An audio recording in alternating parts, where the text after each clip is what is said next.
Ada kesalahan. Oh, ada.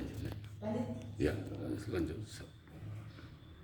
Oke, yang namanya kehematan,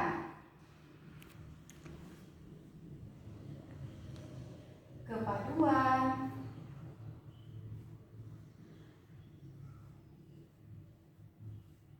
dan yang terakhir ada yang ingat tidak? Nah, ada kelogisan, kebakuan, kesejajaran, kehematan, dan juga kepaduan. 1, 2, 3, 4, 5. Nah, ternyata sudah 5. Di sini Bu Dian uji kefokusan kalian. Jadi cuma 5 ya. 6-nya itu tidak ada. Kita bisa hapus.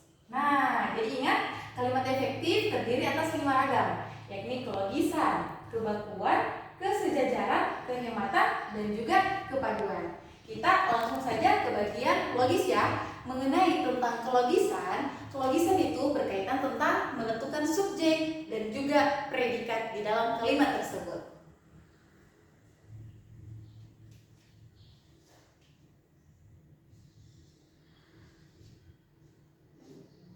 Nah, jadi kalau suatu kalimat sudah ada subjeknya, sudah ada predikatnya, sudah bisa dikatakan sebagai kalimat yang logis. Contoh kalimatnya seperti ini.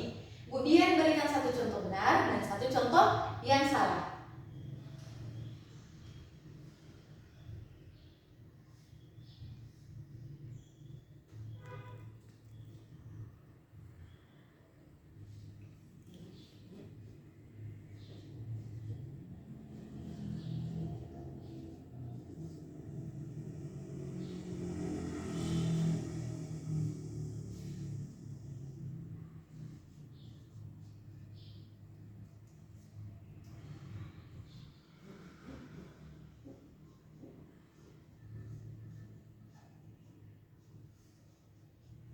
Nah, kalau kita lihat contoh yang ada di atas papan ini, Nisa yang tertidur dan Nisa yang tidur, ini kelihatannya tidak ada bedanya ya. Yang membedakan cuma konjungsi yang. Tapi dari konjungsi inilah yang bisa membuatkan kalimat tersebut menjadi tidak logis. Nah, karena ada kata yang di sini sehingga fungsi predikatnya itu tidak ada. Maka dari itu untuk membuat kalimat ini menjadi logis, kita perlu hilangkan konjungsi yang. Oke, jadi ketika kita hilangkan konjungsi yang, maka akan jelas yang mana subjeknya, yang mana predikatnya. Kita bisa tandai di sini ya. Nisa ini sebagai subjek dan tertidur ini sebagai predikat. Nah, oke, gimana anak-anak? Sebelum Bu Dian lanjut, apakah ada yang mau ditanyakan terlebih dahulu? Oke, aman ya. Kalau begitu kita lanjut ke bagian kebakuan. Nah, mengenai kebakuan, artinya kita perlu melihat diksi atau kata yang mana penulisan benar serta yang mana penulisan yang salah.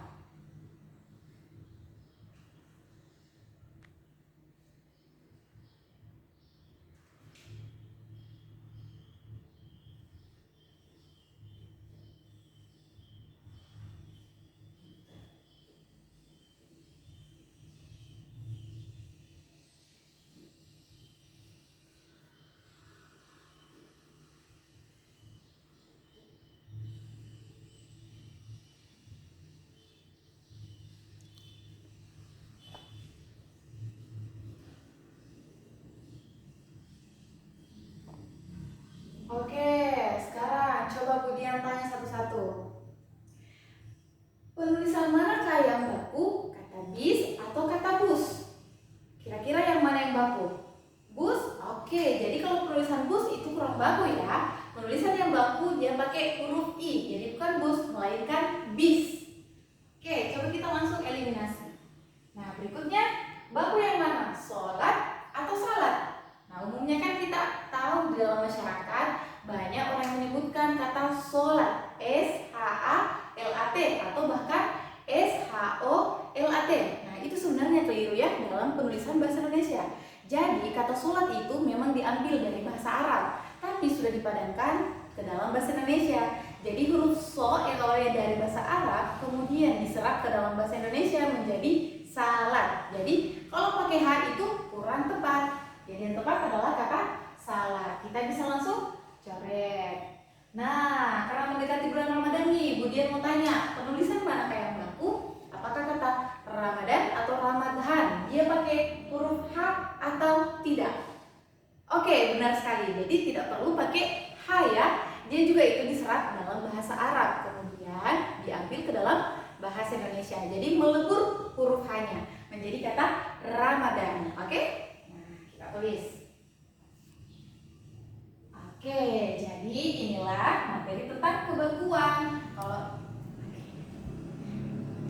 Nah, apakah ada yang mau didiskusikan terlebih dahulu?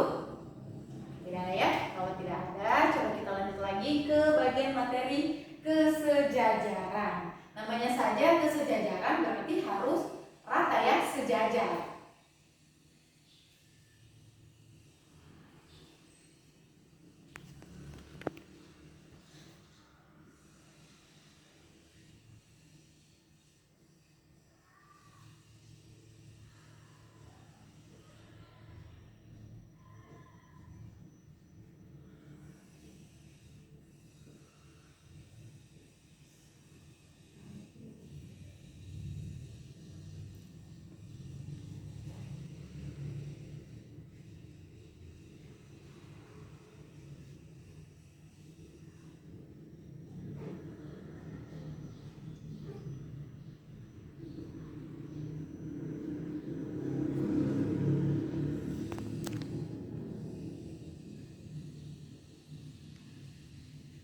Nah, coba diperhatikan kalimat yang Budian buat di atas.